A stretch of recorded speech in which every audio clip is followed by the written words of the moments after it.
For today's video idol, naatay suruyon nga famous nga kananan dinhi sa Toril area. Kung asa makita ninyo ng mga lamian nga pagkaon at the same time naapoy ambience nga instagrammable kaayo. Usap-usapan siya sa social media idol, ingon man sa mga person sa Toril area or sa ato mga friends food sa social media. So tara dol, suruyon ta ang takumbalay.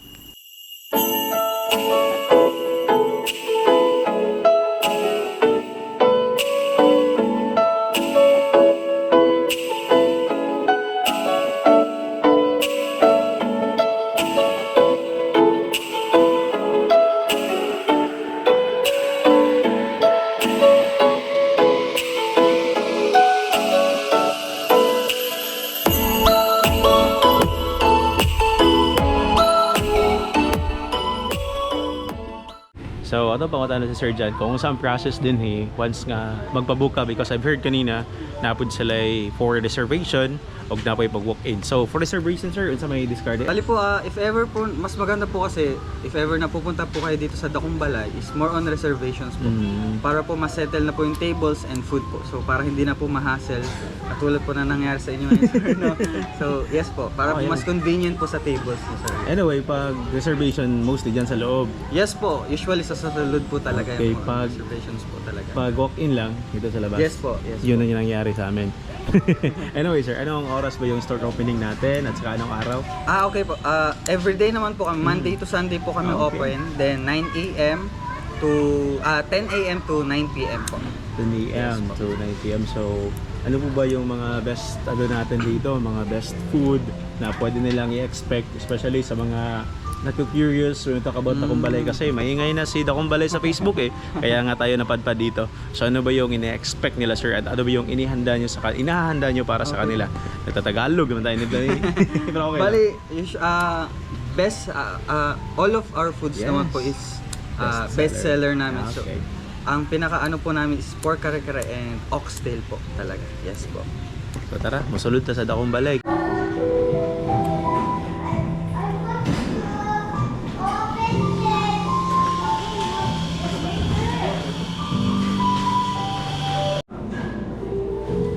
So, medyo elegant ang vibe dari dapita pag nakasulod, air condition, and the vibe itself kay balay gid siya. Dako nga balay, open for public para sa kananan. So again, diri sa sulod, more on reservations na din Yan. So mo ang mga view nga yung makita din Dakong balay. Yan. Mo ang sulod sa Dakong balay. And later on, atuwa na po tastingan lang ilang mga pagkaon. Siyempre kung saan ito ma-afford na ma-order, no? Palabot na ito, tastingan na rin. So I think, siguro niyang mga tagyan ng Dakumbalay. So tara, may naman tayo sa sulod. Balik ta sa gawas. Let's go.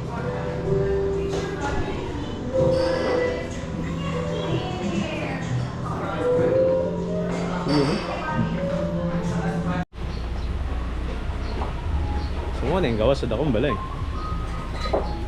Ito yung bike ng Dapita.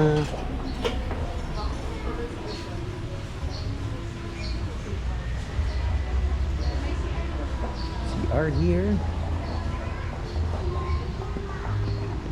So I think during aside kay mo ng ilang function hall, no?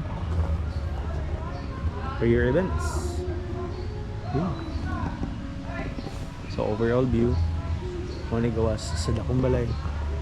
Parking space, friendly po siya sa mga naka-car.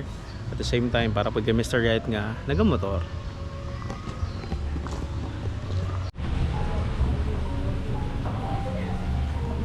So after namo naka-order, while waiting sa mga order for a while, according sa ila na sila mani while waiting.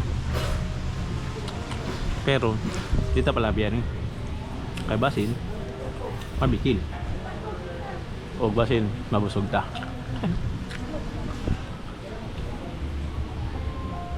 Siguro less than 30 minutes or 30 minutes tabot na ang ato mga stove. So ang ato mga kanon and the rest of our Sudan.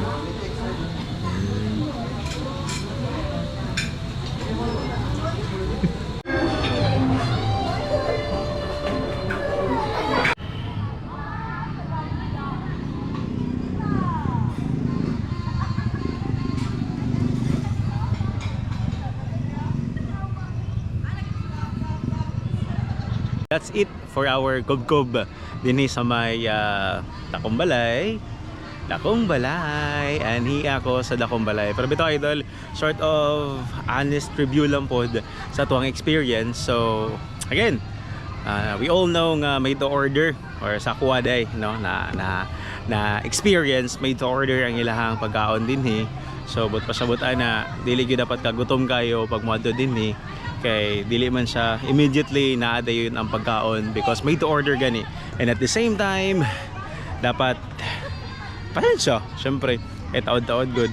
Dili siya unlike sa other area or sa other nga mga kananan nga buffet style nga pagsulod nimo naa dayon. So dapat dili ka gutom aron dili ka masapot. So that's it for today. Must visit pud ni ang Dakong Balay dinhi sa Toril. Matik.